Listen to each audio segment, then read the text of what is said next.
Dr. Maya Chen stared at the holographic display floating above her desk. The message from the Galactic Medical Council had arrived that morning, and she read it for the third time. The words seemed too good to be true. Assignment: Royal Medical Care Position. Location: Vorthak Prime. Duration: 6 months minimum.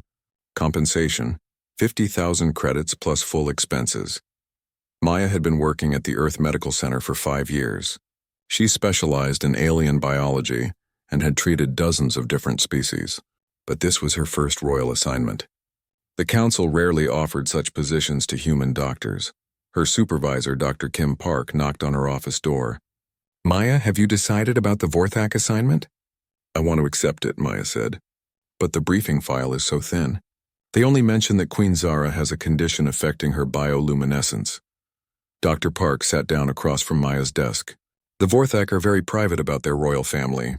What matters is that they specifically requested a human doctor. That says something about your reputation." Maya nodded. She had successfully treated several cases that other doctors had given up on. Her approach was different from most alien medics. She focused on the whole being, not just the symptoms. "When do I leave?" Maya asked. "Tomorrow morning. The transport ship Harmony will take you to Vorthak Prime. The journey takes 4 days." That night, Maya packed her medical equipment and personal belongings. She included her collection of Earth music and nature videos. Sometimes her patients found human culture helpful during recovery. The next morning, Maya boarded the Harmony. The ship was comfortable but basic.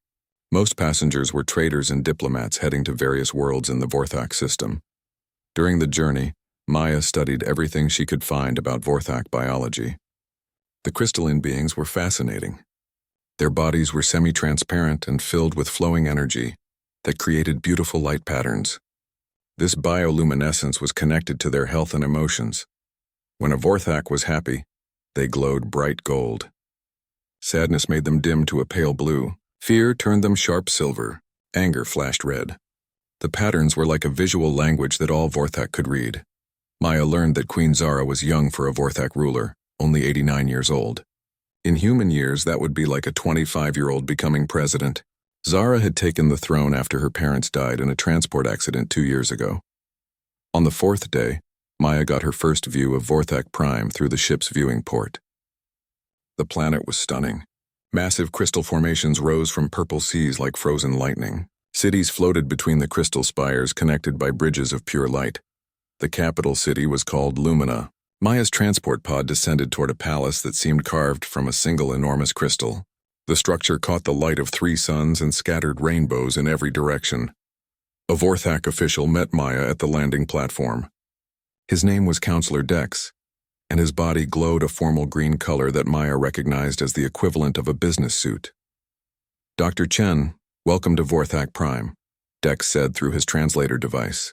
"Her Majesty is waiting in the medical wing." Maya followed Dex through corridors lined with living crystal that hummed softly as they passed. The palace was beautiful but felt strangely empty. She saw few inhabitants as they walked. "How many people work in the palace?" Maya asked. "The royal staff has been reduced for Her Majesty's safety," Dex explained. "Her condition makes her vulnerable to stimulation." They stopped at a door made of opaque crystal. Dex pressed his hand against a scanner and the door dissolved. "Dr. Chen is here, Your Majesty," Dex announced. Maya stepped into the room and saw Queen Zara for the first time. The young ruler sat on a simple chair near a window. Her crystalline body was nearly transparent, with only the faintest hint of light flowing through her internal structures. Maya had never seen a Vorthak so dim. "Your Majesty," Maya said, bowing as she had been taught. Queen Zara turned toward her. Even her eyes, which should have sparkled like diamonds, were dull and gray. "Another doctor," Zara said quietly. "How many have they sent now?" "I am Dr. Maya Chen from Earth," Maya said. "I'm here to help." The others said the same thing. Zara's voice carried no hope. "They ran tests and gave me treatments. Nothing worked." Dex stepped forward. "Dr. Chen, the Queen's condition has worsened over the past months. Her bioluminescence continues to fade. Our best physicians believe she has a rare genetic disorder." Maya approached slowly. In her medical bag, she carried a basic scanner designed for crystalline life forms. "Your Majesty, may I examine you?" Zara nodded. Maya activated the scanner and began a gentle sweep of the Queen's body. The readings were puzzling. All of Zara's biological functions appeared normal. Her crystal matrix was stable, her energy pathways were clear, and her core temperature was perfect. When did you first notice the dimming? Maya asked. About 18 months ago, Zara replied. Just a few months after I became queen. Maya made notes on her datapad. Do you remember what you were doing when it started? I was in council meetings, learning about trade agreements and defense policies, all the things a queen must know. Zara's light flickered slightly like a candle in the wind. Have you noticed any patterns? Times when you feel brighter or dimmer? Zara hesitated. The doctors said such feelings were not important. They said I should focus on physical symptoms. I disagree, Maya said firmly. Your bioluminescence is connected to your emotional state. Your feelings are very important. For the first time, a tiny spark appeared in Zara's eyes. You truly think so? I know so. Human medicine has learned that mind and body are connected. Healing requires treating both. Dex looked uncomfortable. Dr. Chen, we have tried therapy approaches. Her Majesty spoke with counselors about her duties as queen. I see, Maya said. Your Majesty, what did you do before you became queen? I studied art and languages at the Royal Academy. I loved learning about other worlds and cultures. As Zara spoke, her body grew slightly brighter. Maya noticed the change immediately. What was your favorite subject? Comparative sociology. I wrote papers about how different species solve problems. The light in Zara's body pulsed gently. That sounds fascinating. Do you still pursue those interests? The light faded again. Queens do not have time for such things. I must focus on governing. Maya spent the next hour conducting a complete examination. Every test confirmed that Zara was physically healthy. The problem was clearly something else. Your Majesty, I would like to establish a treatment plan, Maya said. But first I need to understand your daily routine. I wake at dawn and attend briefings until midday. Then I hold audiences with citizens and officials. Evenings are for reviewing policies and signing documents. Zara recited this like reading from a manual. When do you rest? When do you do things you enjoy? Queens must always serve their people, Dex interjected. Personal desires cannot interfere with duty. Maya turned to face the counselor. With respect, sir, your queen is dying. Her light grows dimmer every day. If we do not try new approaches, you may lose her entirely. Dex's light flashed orange with worry. What do you propose? I need time alone with Her Majesty. I want to understand her as an individual, not just as a patient or a queen. That is highly irregular, Dex protested.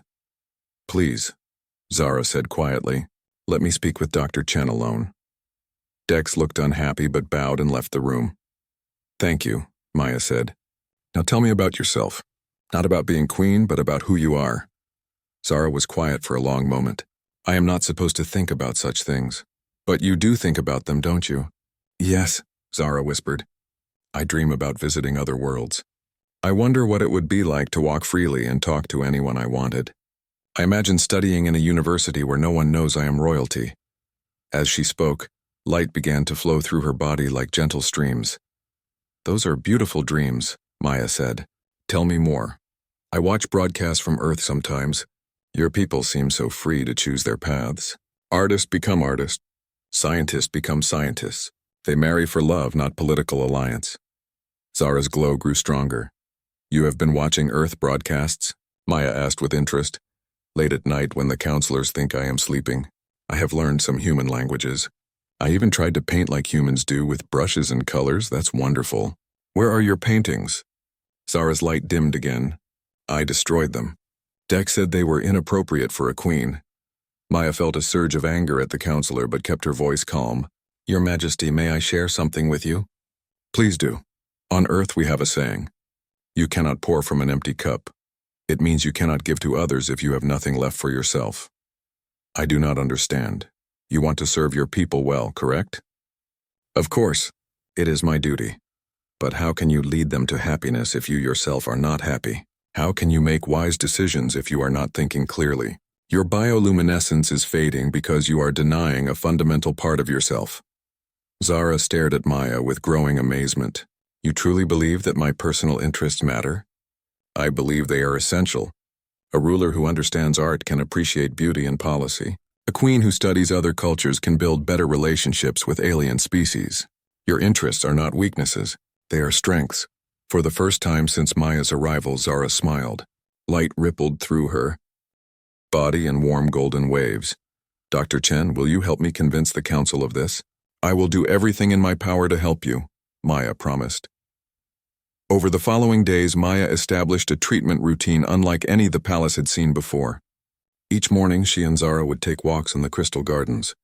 Maya encouraged the queen to talk about her dreams and interests. In the afternoons, Maya arranged for educational broadcasts from various worlds. She claimed this was cultural therapy, necessary for the queen's recovery. Together, they watched programs about art, science, and daily life on dozens of planets. Zara's improvement was remarkable. Her bioluminescence grew brighter each day. She began to laugh and ask questions about everything she saw. The palace staff noticed the change and whispered about the human doctor's strange methods. One evening, as they watched a documentary about Earth's coral reefs, Zara turned to Maya with excitement. Dr. Chen, do you think it would be possible for me to visit these places someday? I think anything is possible, Maya replied. But we need to take things one step at a time. What do you mean? First, we need to establish that your current treatment is working. Then we can gradually expand your activities here on Vorthak Prime. Zara nodded thoughtfully. You are very wise. I see why they sent a human doctor. Why do you think they chose a human? Maya asked curiously. Because humans understand freedom. Your species fought for centuries to establish individual rights. You know that happiness comes from being true to yourself. Maya was touched by this insight. Your Majesty, you are much wiser than you know. That night, Maya was awakened by urgent knocking on her door. Counselor Dex stood outside with 2 palace guards. Dr. Chen, you must come immediately. There has been a development. Maya dressed quickly and followed them through the dark corridors. They stopped outside the medical wing where several officials had gathered. What has happened? Maya demanded. The council has met in emergency session, Dex explained. They are concerned about the Queen's new behavior. She has been asking questions about interplanetary travel and cultural exchange programs. That sounds healthy to me. She is taking an interest in ruling. They do not see it that way. They believe your treatment is making her unstable. They want to transfer her to the state medical facility for intensive therapy. Maya's blood ran cold. She had heard about such facilities on other worlds. They were places where inconvenient royals were sent to be cured of troublesome thoughts. When? She asked. Tomorrow morning. I am sorry, Dr. Chen. I tried to argue for more time, but they would not listen. Maya stared at the assembled officials. Their lights pulsed with the orange of worry and the red of determination. They had already made their decision. May I see the Queen one more time? Maya asked. Of course, she is asking for you. Maya entered Zara's room to find the young queen standing by the window, gazing out at the crystal spires of the city. Her light was brighter than it had been since Maya's arrival, but there was sadness in the patterns flowing through her body. They told you, Zara said without turning around. Yes.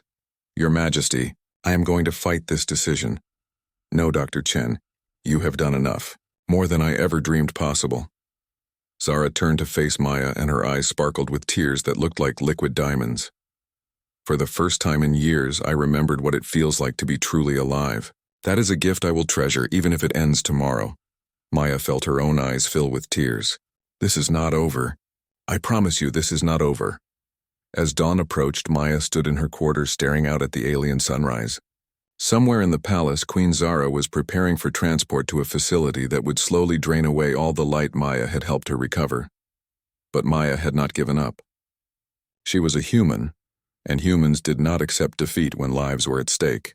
As the first rays of light touched the crystal walls, Maya began to formulate a plan that would require all of her courage and everything. She had learned about both human and Vorthak nature. The real battle for Queen Zara's soul was about to begin. Maya paced her room as the 3 sons of Vorthak Prime painted the crystal, walls in shades of gold and purple. In 2 hours, the council would arrive to take Queen Zara away. Maya had spent the entire night researching Vorthak medical records and legal procedures, searching for anything that might help. She found her answer in an ancient text about Vorthak biology. The condition affecting Queen Zara had a name: luminose fade. According to the old writings, it occurred when a Vorthak lived completely against their true nature for an extended period. The cure was not medical treatment but authentic self-expression. Maya grabbed her datapad and rushed through the palace corridors. Guards tried to stop her, but she pushed past them. "I need to speak to the council immediately," she announced as she burst into the throne room. The 12 council members turned toward her with flashing orange lights of displeasure. Chief Counselor Vex, an elderly Vorthak with deep blue crystalline patterns, stepped forward. "Dr. Chen, you are out of order. The Queen's transport arrives in 1 hour." "I have new medical evidence that changes everything," Maya declared, holding up her datapad. "We have heard enough theories," Counselor Dex said wearily. "The Queen needs proper treatment, not indulgence of fantasies. This is not theory. This is historical fact." Maya activated her datapad's holographic display. Ancient Vorthak text appeared in the air above them. "Luminous fade," Maya read aloud. "A condition affecting young Vorthak who suppress their essential nature in favor of external expectations. The individual's bioluminescence dims progressively until death occurs within 2 years." Several council members exchanged worried glances. "We know of this condition," Chief Counselor Vex admitted, "but it is extremely rare." "Because most Vorthak live according to their natural inclinations," Maya continued. "Your society traditionally encouraged individual expression within community service, but Queen Zara has been forced to abandon everything that makes her unique. She must fulfill her royal duties," Dex protested. "According to these texts, the cure for luminous fade is immediate return to authentic living. Suppression of the condition leads to permanent damage within weeks." Maya saw fear flash through the council members' lights. They were beginning to understand. "What exactly are you proposing?" Chief Counselor Vex asked.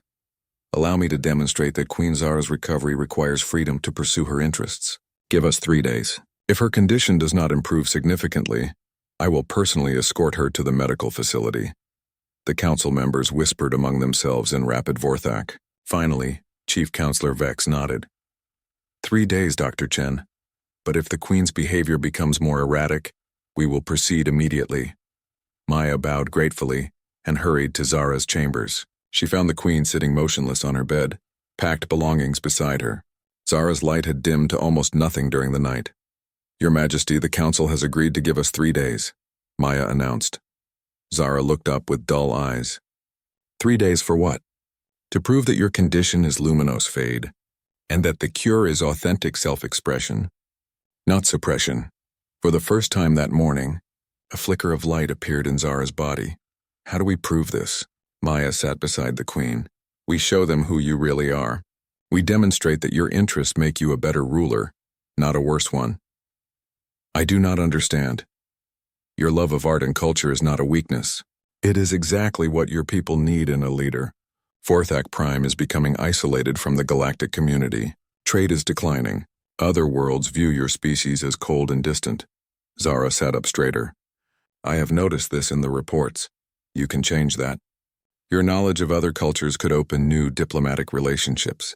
Your artistic sensibility could transform how other species see the Vorthak people." Light began flowing through Zara's crystalline form like warm honey. "But how do we convince the Council?" "We start by showing them your research. All those cultural studies you did at the Academy. Then we propose a practical application." Maya helped Zara retrieve her hidden collection of academic papers and artwork from a secret compartment in her room. The Queen had been more productive than Maya realized. There were detailed analyses of trade patterns, cultural exchange programs, and diplomatic protocols from dozens of worlds. "This is brilliant work," Maya said, reading through Zara's papers. "You have identified specific opportunities for Vorthak Prime to expand its influence through cultural partnerships." "I wrote those papers for my own interest," Zara said modestly. "I never thought they had practical value. They are exactly what your government needs. Now we present them to the Council as a formal proposal." They spent the morning preparing a presentation that would demonstrate Zara's capabilities. Maya helped organize the material into a coherent plan for establishing cultural exchange programs with 12 different worlds. That afternoon, they stood before the Council once again. This time Queen Zara herself led the discussion. "Honored councilors," Zara began, her voice stronger than it had been in months. "I wish to present a plan for expanding Vorthak influence through diplomatic and cultural initiatives." The council members leaned forward with interest. As Zara spoke about trade opportunities and alliance possibilities, Her bioluminescence grew steadily brighter. The ancient knowledge she had gained through personal study proved invaluable for addressing current challenges. The Earth Federation, for example, has expressed interest in Vorthak crystal technology, Zara explained. In exchange, they offer access to their vast cultural databases and educational resources. This could benefit both our species. Chief Counselor Vex looked impressed despite himself. Your Majesty, this research is quite thorough. When did you complete these studies? Over the past 2 years during my personal time, Zara replied. Your personal time? Yes, these subjects fascinate me. I find great joy in learning about other worlds and their peoples. Maya watched as understanding dawned on several council members' faces. They were seeing Queen Zara as she truly was. Not a failing ruler, but a brilliant young woman whose natural interests aligned perfectly with her people's needs. Dr. Chen, Chief Counselor Vex said slowly, you believe the Queen's condition improves when she pursues these activities? I know it does. Watch her light patterns as she speaks about cultural exchange. Compare that to her luminescence during typical royal duties. The council observed carefully as Maya had Zara demonstrate. When discussing trade agreements and policy reviews, Zara's light remained steady but unremarkable. When talking about art and intercultural studies, she practically glowed with golden radiance. Fascinating, murmured Counselor Dex. It is as if she becomes a different person. She becomes herself, Maya corrected. This is who Queen Zara truly is. Your attempts to suppress her nature were literally killing her. By the end of the second day, even the most conservative council members had to admit that Zara's condition was improving dramatically. Her bioluminescence was brighter than anyone had seen it since before her coronation. But the real test came on the third day, when an unexpected visitor arrived at the palace. Ambassador Torres from the Earth Federation had come to discuss a minor trade dispute. Maya saw this as a perfect opportunity to demonstrate Zara's diplomatic abilities. Your Majesty, Maya suggested, why not meet with the ambassador personally? Zara's eyes widened with excitement. I have read all of Ambassador Torres's published papers on interspecies communication. I would be honored to meet her. The council was nervous about this plan, but they had agreed to trust Maya's judgment for 3 days. The meeting was arranged for that afternoon. Ambassador Torres was a middle-aged woman with kind eyes and an easy smile. She seemed surprised to be granted a personal audience with Queen Zara. Your Majesty, this is unexpected. Most royal meetings require months of advance planning. I hope you do not mind the informality, Zara replied in perfect English. I have followed your work on cultural bridge building, and I wanted to discuss your ideas about mutual understanding between species. Ambassador Torres looked delighted. You speak English beautifully, Your Majesty, and you are familiar with my research? I am particularly interested in your paper about using art and cultural exchange to resolve trade conflicts. I believe such an approach could benefit both our peoples. What followed was a remarkable 3-hour discussion. Queen Zara demonstrated knowledge of Earth culture, Federation history, and diplomatic theory that amazed Ambassador Torres. More importantly, Zara proposed specific solutions to the trade dispute that had been dragging on for months. Your Majesty, Ambassador Torres said finally, I came here expecting a routine diplomatic exchange. Instead, I have found one of the most insightful cultural analysts I have ever encountered. Zara's entire body blazed with golden light. Thank you, Ambassador. I hope this is the beginning of a new era of cooperation between our peoples. The council members who had observed the meeting were stunned.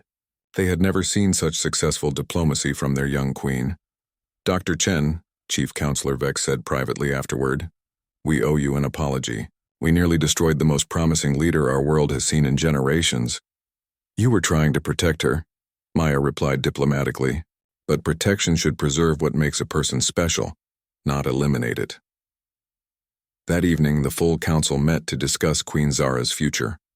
Maya was invited to attend as a medical advisor. The Queen's improvement is undeniable, Chief Counselor Vex began.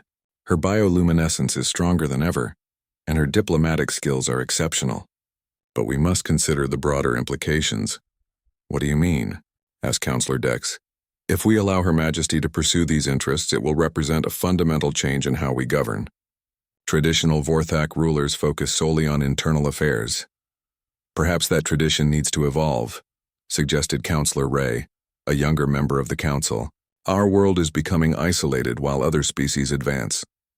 Dr. Chen, Chief Counselor Vex, turned to Maya. What is your professional recommendation?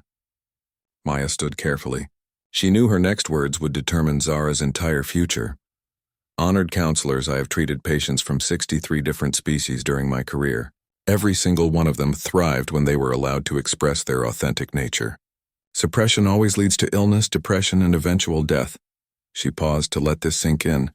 Queen Zara is not sick because she wants to study other cultures. She was sick because you prevented her from doing so. Her interests are not obstacles to good governance. They are the foundation of exceptional leadership in a connected galaxy. You truly believe this? Asked Chief Counselor Vex.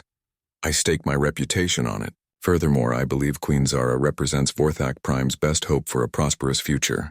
Her vision could transform your world from an isolated kingdom into a central hub of galactic civilization. The council debated for 2 hours. Finally, they reached a unanimous decision. Chief Counselor Vex announced their choice the next morning in Queen Zara's presence.